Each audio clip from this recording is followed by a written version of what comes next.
नमस्कार मित्रों, वशीकरण के क्षेत्र में जैसे कोई व्यक्ति मंत्र को सिद्ध करता है तो उसे शंका नहीं करना चाहिए।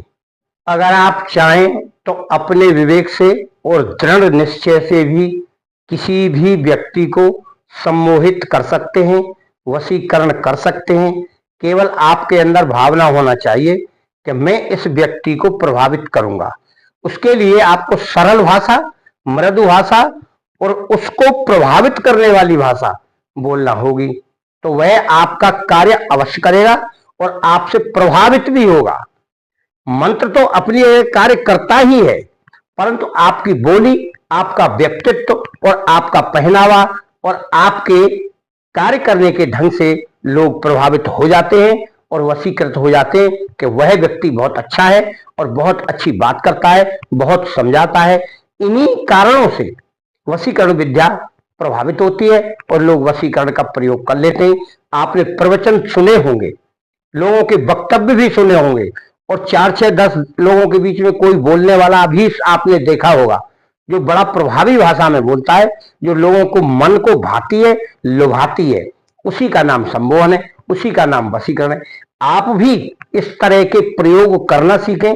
गाली गलौज, अपभ्रष्ट भाषा, इन सबसे दूर रहें, नेगेटिव विचारों से दूर रहें, किसी के प्रति बुरा भाव न लाएं, किसी के प्रति निंदा ना करें और किसी के भी अंदर ऐसी चीजें प्रवेश ना करें या उनको ऐसी चीजें महसूस ना कराएं जो आपके प्रतिकूल हो।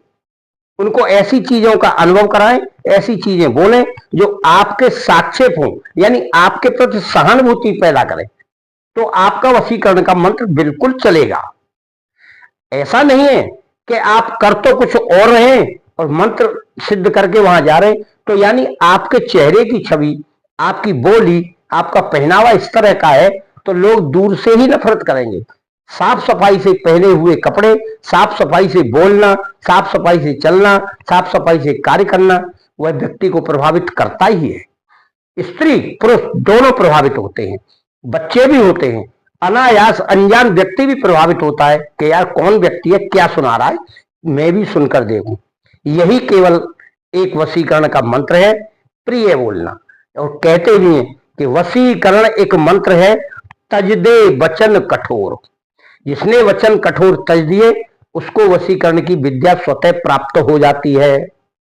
और एक दिन का मंत्र बहुत मायने रखता है, यानी जिस मंत्र को हमें सिद्ध करना है वह एक ही दिन में पूरा जाप करना है।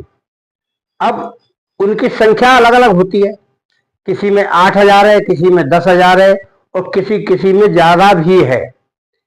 परंतु उस समय को आप पहचानिए कि या तो ग्रहण का योग हो या फिर कोई शुभ योग हो, जिसे कहते हैं सिद्धि योग, या फिर कोई गुरु पुष्य हो, उसमें भी आप कर सकते हैं।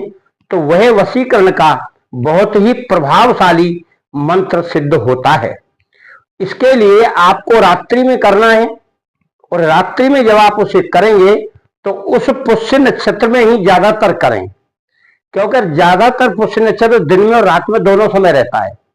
तो आप शाम को बैठ जाएं, जब कोलाहल समाप्त हो जाए, घर गृहस्थ वालों का, रोड पे जाने वालों का और बस्ती में रहने वालों का, जब एकदम शांति हो जाए तब आप स्नान करके बैठ जाइए, उत्तर मुख कर लीजिए, दीपक जला लीजिए, 2 अगरबत्ती जला लीजिए और जिसका भी वह मंत्र है उसका या फिर अपने इष्ट देव का ध्यान करना है। सबसे पहले गुरु मंत्र का आप जाप कर लें, गणेश जी का नाम ले लें, उसके बाद मंत्र का जाप शुरू करें। अब किसी किसी में 21 माला, 31 माला, 51 माला अलग अलग रहती है, परंतु जिसमें संख्या दे दी हो, जैसे 1000 संख्या दे दी तो आपको 1000 मंत्र जाप करना है, और अगर 10,000 दे दी तो 10,000 मंत्रों का जाप करना है। तो यह संख्या जब पूरी हो जाती है तब आपको एक माला यानी 108 मंत्रों से हवन करना है, लोहवान गूगल का। उससे वह मंत्र सिद्ध हो जाता है।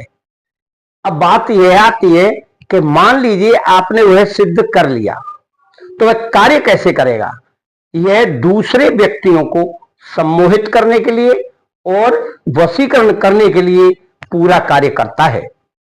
जब हम किसी मंत्र को बार बार जाप करते हैं तो उसकी शक्ति हमारी वाणी में आ जाती है, और जब हमने वह मंत्र सिद्ध कर लिया, उचित मात्रा में उसका जाप कर लिया, फिर हमको रोजाना एक माला यानी 108 मंत्रों का जाप उसे रोजाना करना है, तभी वह अच्छा कार्य करेगा। वरना कई लोग क्या करते हैं कि छोड़ देते हैं और बीच बीच में होली, दिवाली, दशहरा या अमावस्या, पूर्णमासी को कुछ मंत्रों का जाप करते हैं। परंतु एक माला आपको रोज मंत्र जाप करना चाहिए, एक माला गुरु मंत्र की और एक माला उसकी।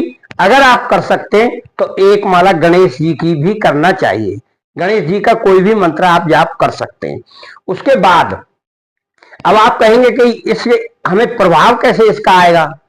तो जब आप कहीं जा रहे हैं, आप देखते हैं कि हमें उस जगह प्रभाव देखना है, तो वहां आप शालीनता से बात करेंगे और पहले मंत्र का जाप करके जाइए। आप यानी अपने घर से निकले तो कम से कम 21 बार मंत्र का जाप कर लें, फिर निकले अपने गुरु का ध्यान करते हुए, गणेश जी का ध्यान करते हुए, उस कार्य के लिए जिसके लिए आप जा रहे हैं या जिसको आप प्रभावित करेंगे, सम्मोहित करेंगे और वशीकरण करने की इच्छा से आप जा रहे हैं।